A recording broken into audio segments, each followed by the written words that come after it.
किसी ने क्या खूब बात कही है, जीवन में कभी निराश मत होना, जीवन में कभी उम्मीद मत खोना, हमेशा सकारात्मक सोच के साथ आगे बढ़े, सब कुछ जरूर अच्छा होगा, ये बुरा वक्त भी गुजर ही जाएगा। एक समय की बात है, एक बहुत ही निर्दयी राजा था। वह अपने राज्य में अपनी प्रजा के ऊपर बहुत क्रूरता करता था और जितने भी उसकी प्रजा थी, जितने भी लोग थे, उनकी छोटी से छोटी गलती पर भी उन्हें कड़ी से कड़ी सजा देता था। एक बार एक चोर चोरी करता हुआ पकड़ा गया। राजा ने अपने सैनिकों को कहा कि इसे मौत के घाट उतार दो, इसका गला काट दो या इसे फांसी की सजा दे दो, फांसी पे चढ़ा दो। तो जो वो चोर था उसने राजा जी से एक गुजारिश की। उसने राजा जी से कहा कि मैं कुछ कहना चाहता हूँ, और वो जोर जोर से हंसने लगा। तो राजा ने कहा कि तुम मूर्ख हो क्या, तुम्हें हम फांसी पे चढ़ाने वाले हैं और तुम हंस रहे हो क्या, तुम्हारा दिमाग खराब हो गया। उसने बोला नहीं, मुझे कुछ ही दिन पहले एक संत ने एक विद्या सिखाई थी कि मैं किसी भी हाथी को हवा में उड़ना सिखा सकता हूँ। वो विद्या भी अब मेरे साथ ही चली जाएगी और ये कोई भी नहीं देख पाएगा। तो राजा ने कहा कि क्या तुम सच कह रहे हो, क्या तुम सच में ऐसा करना सिखा सकते हो। तो उसने बोला हाँ, मुझे संत ने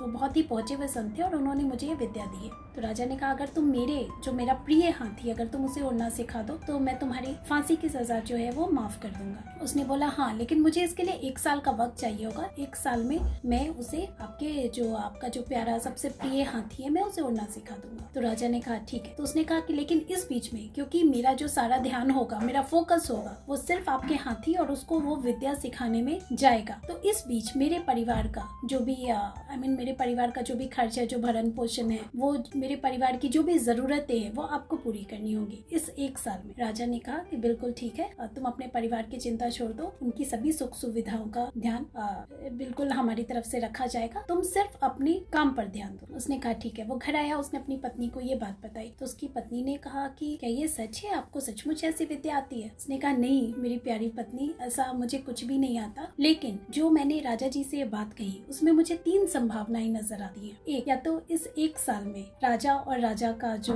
हाथी है वो दोनों बूढ़े हो चुके हैं, दोनों ही मर जाएंगे, तो क्या पता मेरी सजा टल जाए। दूसरी संभावना ये कि हो सकता है इस 1 साल में मैं ही किसी दुर्घटना में या किसी बीमारी में मारा जाऊं, तो मैं वैसे भी मर जाऊंगा। और तीसरा कि अगर मुझे राजा के हाथों ही मरना है तो मैं आज क्यों मरूं, मैं 1 साल के बाद मरूं, तो मुझे कम से कम 1 साल का वक्त तो मिलेगा अपने परिवार के साथ रहने का। उसकी पत्नी ने कहा ठीक है। फिर 1 साल के बाद तो मुझे ये तीनों संभावनाएं स्वीकार है, लेकिन मुझे जिंदगी जीने के लिए कुछ और समय मिल जाएगा, 1 साल और मिल जाएगा। तो उसकी पत्नी ने कहा ठीक है। धीरे धीरे समय बीतने लगा। ठीक है, 11वें महीने उस निर्दयी राजा के राज्य में पड़ोसी राज्य के राजा ने हमला किया, आक्रमण किया और उस निर्दयी राजा को बंदी बनाया और उसे मौत के घाट उतार दिया। तो जो ये चोर था ये अपने आप अपनी उस सजा से मुक्त हो गया, क्योंकि राजा तो अब रहा नहीं, तो उसे ना तो विद्या सिखाने की जरूरत है, ना 1 साल के बाद वो विद्या नहीं सिखा पाया तो राजा उसको फांसी पे चढ़ाएगा। तो उसकी मौत की सजा खत्म हो गई। बट वो हर रोज उन 11 महीने में हर रोज भगवान से यही प्रार्थना करता था कि भगवान मेरी सजा माफ कर दो, मैं अब कभी भी चोरी नहीं करूंगा।